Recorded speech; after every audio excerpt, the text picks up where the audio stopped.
Hey everyone, welcome back to NFL Picks versus the Spread for Week 13. We're going to keep cashing tickets, keep making money for you. It's been a great year so far. Let's jump right into it, as we're not going to have to wait for the Monday night game, as both of those teams have byes. We got Seattle at Dallas. Dallas is favored by 8.5.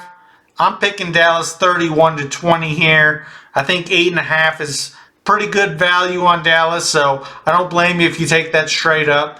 There's a few other things as far as props and teasers that we've looked at for the pro members.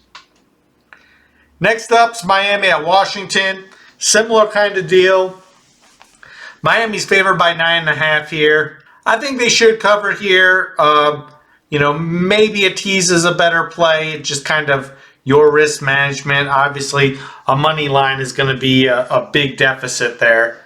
But definitely like Miami all the way around in this game as well.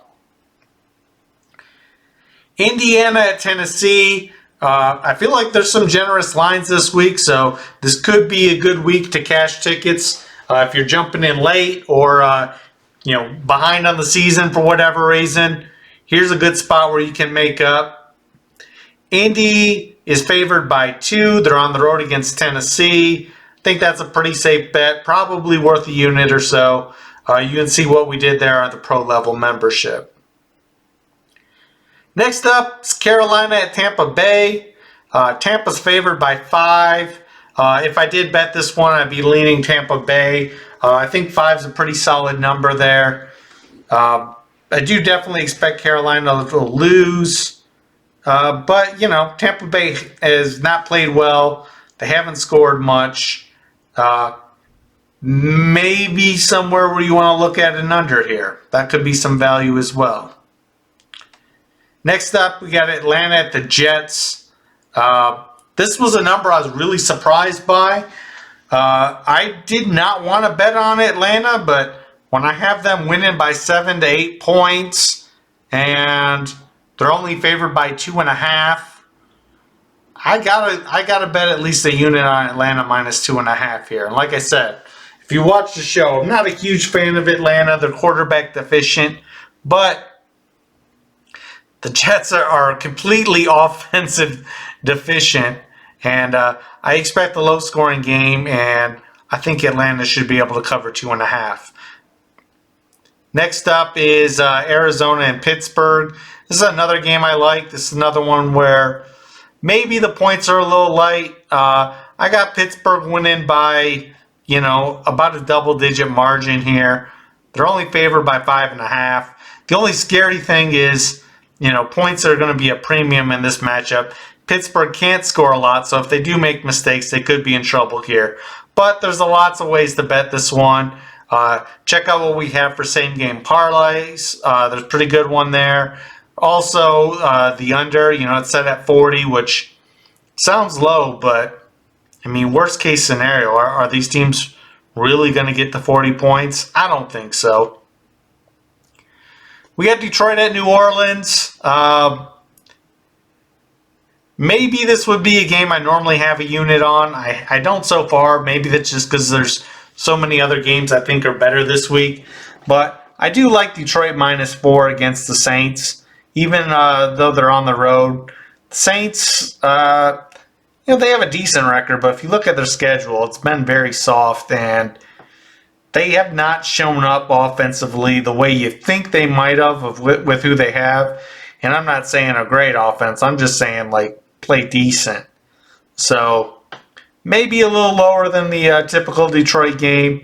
The way they play defense does make you nervous to give up more than a field goal, but definitely leaning Detroit minus 4 here.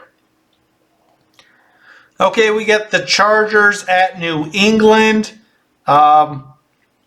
I think sometimes these spreads are a little off, especially when you get the better team on the road. New England's getting 6. I think the Chargers are probably going to win by at least a touchdown. So there's probably some value taking the Chargers minus 6. There's also a couple other ways you could do it. Tease, round robin, whatever. we laid out some of those options for the pro level members.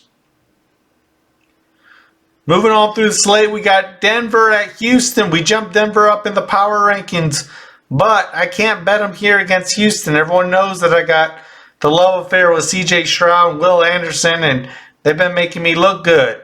This one's probably an avoid, though, because Denver's been hot and Houston's given up more than a field goal. So, you know, if that gets down to -3, probably worth a unit. I don't know if it's going to get that low, though. Okay, this is another one that surprised me. I figured I would jump on San Francisco and the points at Philadelphia. However, San Francisco is a 2.5-point dog despite being on the road. Maybe that's something I'll just jump anyhow because it is only 2.5 points. But in a game so close where I figured I'd be getting the points and I got to give the points, for right now it's an avoid. I'm going to dig more into this matchup for the pro members and kind of go through all the ins and outs, and maybe I'll make a decision at that point. But for right now, it's an avoid. Okay, Cleveland at the Rams. This is another one where I thought, you know, maybe the Rams would be getting some points, but they are at home, so they're -4.5. I'm going to avoid that. That number's bigger than I thought. Kind of thought I might want to try to ride the Rams train here, but they're not being as undervalued as I thought they might be. So in a game I think the Rams could win outright. I'm going to just avoid because I don't feel comfortable giving 4.5 points against a quality team like Cleveland. All right, moving into the final couple of games. We got the Sunday night game. We got Kansas City at Green Bay. I expect Kansas City to win by at least a touchdown. They're favored by 6.5. There's some value there, whether you want to do that straight up or tease it down to 0.5 point. And the final game of the slate, we got Cincinnati at Jacksonville. Jacksonville's favored by 8. I figure that's pretty close to about right. I got Jacksonville winning by 10. Depending on how high you are on Jacksonville or low on Cincinnati, maybe you take them -8 or maybe you manipulate the points a little bit. But either way, I like Jacksonville here. And as of note, the buys for this week, we got the Giants, Chicago, Minnesota, Buffalo, Baltimore, and the Raiders. So lots of buys this week. We're getting close to no more buys and Saturday and Sunday football. So, as always, if you think there's a bet I missed, please let us know so we can all talk about it. If you think I'm way off on one, just let me know why in the comment section. As always, I appreciate the support. Like, subscribe, comment, and most important, thanks for watching.